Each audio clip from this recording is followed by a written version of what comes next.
What is up, you guys? Thank you so much for coming back to my channel for a new episode of True Crime with Prince. And if you are new here, hello and welcome. Why don't you stick around to see what kind of true crime case I have for you today? And if this is the kind of content that you are into, then please do consider subscribing to the channel and also hit the like button so you get more content just like this. But alright, guys, so for today, we are going to be talking about the case of Jason Corbett. Now, I know I was supposed to upload the episode last week, but things got a little bit busy and I ended up running behind schedule. So please do forgive me on that. But yes, for today, we're going to look into the murder of Jason Corbett, and I'm very interested to know what you guys are going to say about this one. So Jason Corbett was an Irishman born in 1976, and he lived in Ireland with his first wife Margaret and their two kids. Now in November of 2006, a few months after their daughter was born, unfortunately Margaret unexpectedly lost her life to an asthma attack. Then in April of 2006, so this was now some time after Margaret's death, Jason hired a 24-year-old woman from Knoxville, Tennessee, named Molly Martins to be the au pair for the family. In April of 2011, after Jason's family moved to Lexington, North Carolina, Jason and Molly got married to each other. Now, after getting married, they bought a house that they would stay in at Panther Creek Court in North Carolina. Now, apparently, Molly wanted to adopt Jason's kids so they can have U.S. citizenship. But Jason decided to get them green cards so they can keep their Irish passports. Jason had an older brother named John, and according to John, the idea of adopting Jason's kids actually caused quite a friction between them in their relationship. And John also mentioned that Jason had processed his kids' legal resident status through his job. And the reason he did this instead of doing it through Molly's family was due to concerns that his kids would not be repatriated to Ireland in the event of his unexpected death. So he wanted to secure the safety of his children. Later on in court, it was revealed that Molly in 2013 went to get legal advice about custody rights, her custody rights to Jason's kids if she and him were to get divorced. And she spoke to a lawyer again in late 2014 about her rights to the kids. Jason's other family members weren't really a fan of Molly's, even though they didn't stand in the way of her being romantically involved with Jason. They were really worried about Molly's erratic and deceitful behavior. Now, Jason's sister Tracy said that Molly had a bad habit of lying, and she even described her as a fantasist who claimed to be an Olympic swimmer, and she even lied about fostering a young boy. Tracy also mentioned that Molly told her that she was bipolar and allegedly had several miscarriages, and this was before she met Jason. Tracy even accused Molly of self-harming and getting drunk before driving the kids to their appointments. And again, allegedly, Tracy said that she also found out that just before Molly and Jason's wedding, Molly told her friends that she was pen pals with Jason's first wife, Margaret, before she died from cancer, which was a lie because A, they never interacted before Margaret's death, and B, Margaret died from an asthma attack, not cancer. Tracy said that she also discovered that Molly got released from a psychiatric clinic in Georgia a few weeks before she traveled to meet Jason back in 2008. And what's strange is that she didn't disclose her mental health history until only a few weeks before she and Jason got married in 2011. So she kept it a secret for a few years. Now, it is also said that allegedly Molly also lied to her new neighbors in Panther Creek Court, telling them that Sarah, Jason's daughter, was actually her biological daughter. And as messed up as that is, it's not even as messed up as also her secretly telling Jason's kids that it was Jason who killed their mother, Margaret. And this is something that Sarah would later corroborate to be true about Molly. Now, suffice it to say, Molly sounded like she had some serious issues about her because there are other instances where she displayed even more strange behavior, like losing her mind when Jason's 7-year-old son didn't want to call her mom. And apparently, she also lost control and put his head under a running kitchen faucet after the poor child tried playing with her by splashing her with some water. Then, at some point, she and Jason were at a social function together when, according to a family member, she started body shaming Jason, talking about how self conscious he was in front of their friends. Jason's sister Tracy would later say that this was the final straw for Jason. And after this happened, Jason made the decision to leave and return back to Ireland without Molly. So if you're asking yourself, what in the world was wrong with this woman? Yeah, you're not alone. On August 2nd in 2015, a 911 call was made by Jason's father, Thomas. And on this call, he told the operator that Jason was very badly injured. And what happened was he had intervened in a fight between his daughter and Jason, and by doing that, he may have killed him. When the police arrived at the house in Panther Creek, they found Jason unresponsive with severe head injuries that ended up being fatal. When statements were taken by the officers at the scene, Molly and her father linked Jason's death to a domestic disturbance. After a few hours of speaking with the police, Molly allegedly spent about $5,000 getting the house industrially cleaned of any bloodstains or traces of blood. And apparently, she even wanted to have his body cremated before his family from Ireland could arrive. But luckily, the police got in the way of this before it happened. But even though she couldn't go through with that, she only permitted the family to have the remains after they signed an agreement to pay the full costs of his funeral and the repatriation of his body back to Ireland. Now, when it comes to the memorial service for Jason, according to Sarah, it was absolutely bizarre because Molly's family was acting like nothing happened because they were having a barbecue and a great time enjoying the sunny weather and even being in the swimming pool. Now, Jason's sister Tracy even mentioned that Molly even hired some off duty police officers to keep Jason's family from attending the memorial service. Now, I don't really understand what goes on in a person's mind to do something like this, but it is seriously and absolutely messed up. In 2007, Jason created a will, and in his will, he named Tracy and her husband as legal guardians of both his kids, Jack and Sarah, in the event of his death. And this definitely didn't change after he married Molly. But this didn't stop Molly because just a few days after Jason's death, she then filed for custody of both kids. But when Jason's family got to the United States, they definitely challenged that attempt. But you'd be happy to know that on August 20th in 2015, Molly's claims for custody were dismissed and the kids were handed to Jason's sister. And as soon as this happened, she took them right back to Ireland. And on August 26th in 2015, for Jason's funeral, he was laid next to his first wife, Margaret, and I think that was the best idea ever. Now, according to police records, Thomas, Molly's father, said that he was staying at Jason and Molly's house when he was woken up by some noise coming from the master bedroom. And when he went to go check what was happening, he said he found Jason strangling Molly, and this caused him to jump in and try to stop him.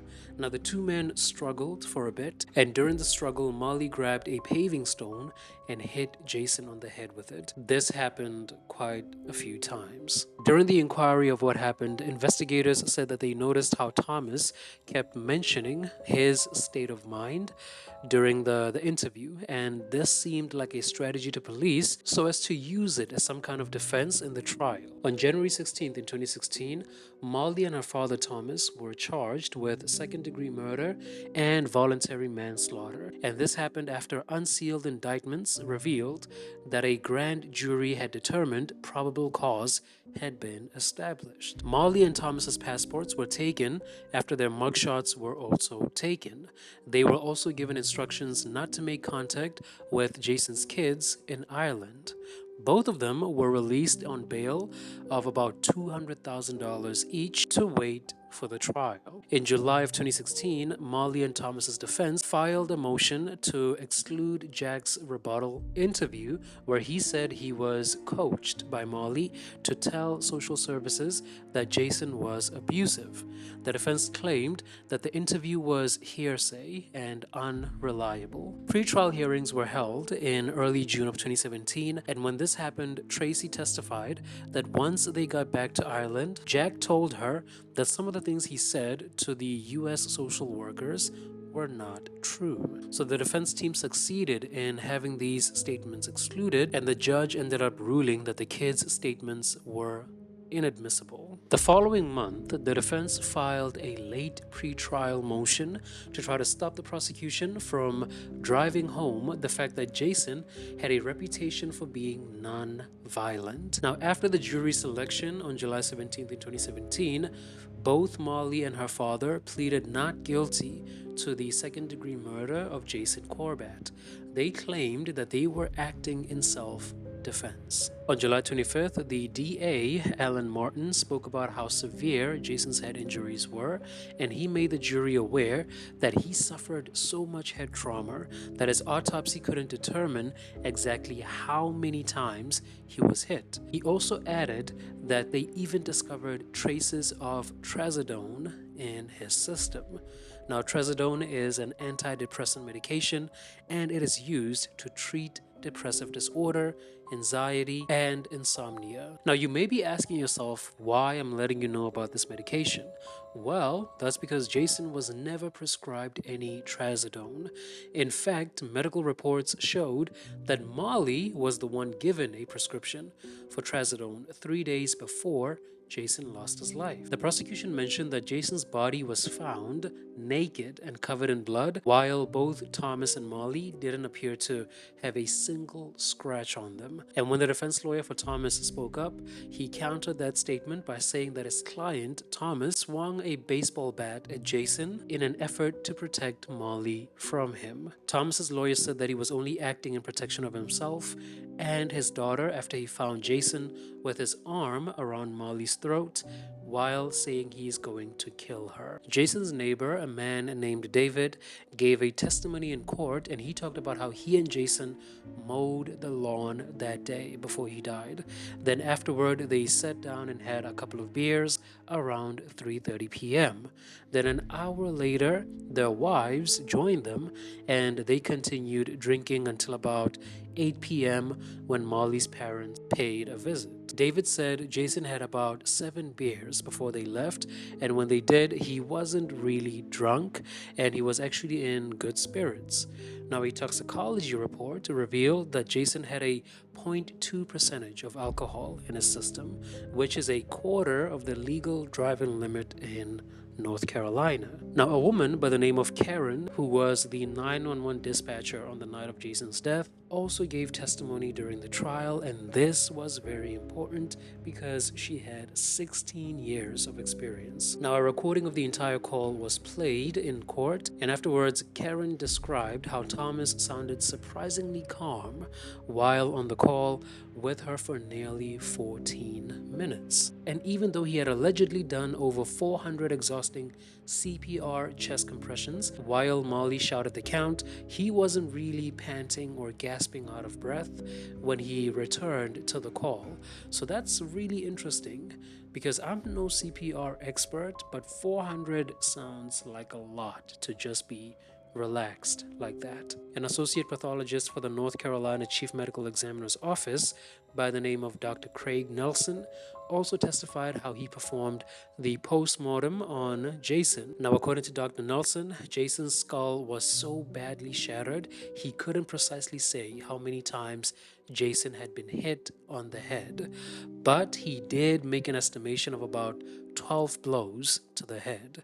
And according to the evidence, it suggested that 8 of those 12 blows would have been enough to render him unconscious, and the extra 4 individually were enough to kill Jason. Thomas testified in his own defense, and he repeated what he told investigators. He said that he was woken up by the noise coming from Molly's bedroom, and when he went in, again, Jason was strangling his daughter, so that's when he jumped into action and helped helped his daughter. And with that being said, he ended up hitting Jason with the baseball bat. And after that, they struggled for a little bit. And then Jason fell to the floor and he just kept hitting him on the head because he feared for his life. Thomas said he then stayed in the bedroom, worried that if he left, his daughter's life would be in danger without him there. Now, Thomas did admit that he didn't like Jason, and he said there was an incident where Jason and his friends were allegedly drinking, smoking, and then using foul language in his home. So he admitted that he was really not a big fan of Jason, but he did not want to kill him. During a cross-examination by Assistant DA Greg Brown, Thomas also admitted that he gave Molly advice to divorce Jason because he believed that Jason didn't live up to what he believed were his daughter's standards. When he was asked about the domestic abuse claims, he admitted that he never witnessed or heard about any incident of domestic abuse between Jason and Molly until the day Jason died. Molly refused to testify, so she used her right to silence, so she gave no evidence, nor did she get cross-examined by the prosecution. Now, Assistant DA Greg Brown directed his attention to the jury, and he told them that Molly had a lot of motive to have Jason dead. She would have gained their marital home and what is inside of the home. She would also get a $600,000 life insurance payout, and more importantly, the custody of Jason's kids, Sarah and Jack, which is something that Molly really wanted. The assistant DA also made the jury aware, again, that Jason wasn't really up for signing the adoption papers that would have given Molly equal rights to his kids before his death, and as a matter of fact, he planned on returning to Ireland without Molly. The fact that Thomas had no blood on him, even though he claimed to have given CPR compressions to Jason, showed that they lied about that and didn't even try saving his life at all. It was also added that the fact that Jason's body temperature was so low by the time the ambulance got there also showed that they also lied when they said they called the ambulance immediately after the incident. So this showed that they waited till he was deceased before calling 911. The defense argued that authorities had not taken samples from under the fingernails of Molly and Thomas, and the redness found on Molly's neck could not be explained in actual fact. The defense lawyer also said that Molly didn't have anything to gain from Jason's death because she wasn't in his will, and even from the life insurance she would not gain anything because of that fact. The defense pleaded with the jury to consider the situation of Jason's death.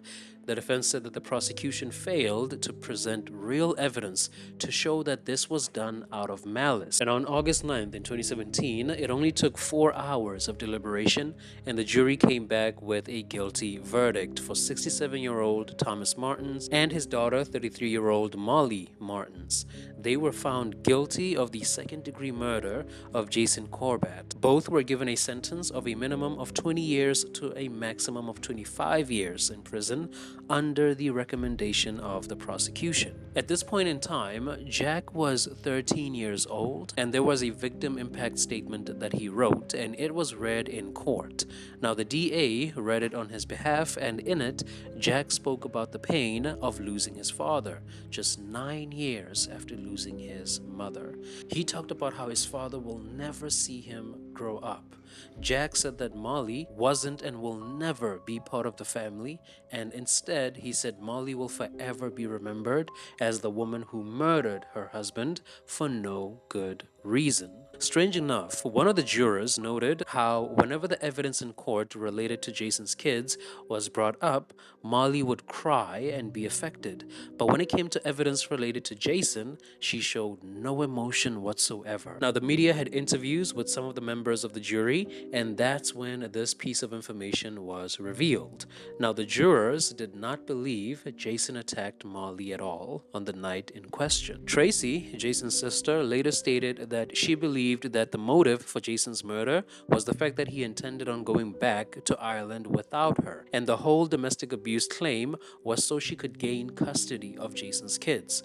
And according to prosecutors, they believed that the idea to adopt Jason's kids was her motive to gain access to the $600,000 life insurance. Now, on March 12th in 2017, the North Carolina Supreme Court actually ruled by a 4-3 majority rule that Molly and Thomas had to be granted a new trial. The Supreme Court said that the North Carolina Court of Appeals was correct to quash their convictions due to the fact that some statements made by Jason's kids to investigating officers in the aftermath of his death were wrongly excluded from being used by the defense during their original trial in 2017.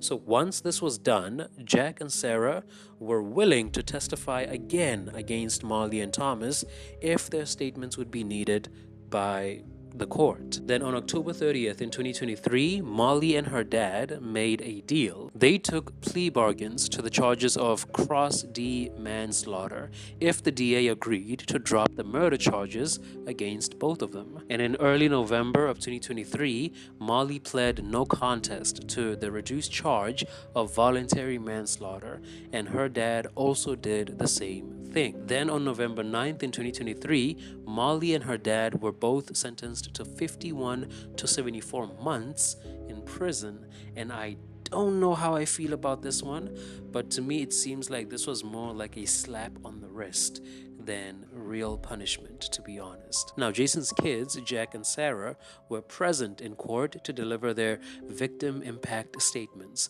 Now, at this time, Jack was 19 and Sarah was 17 years old.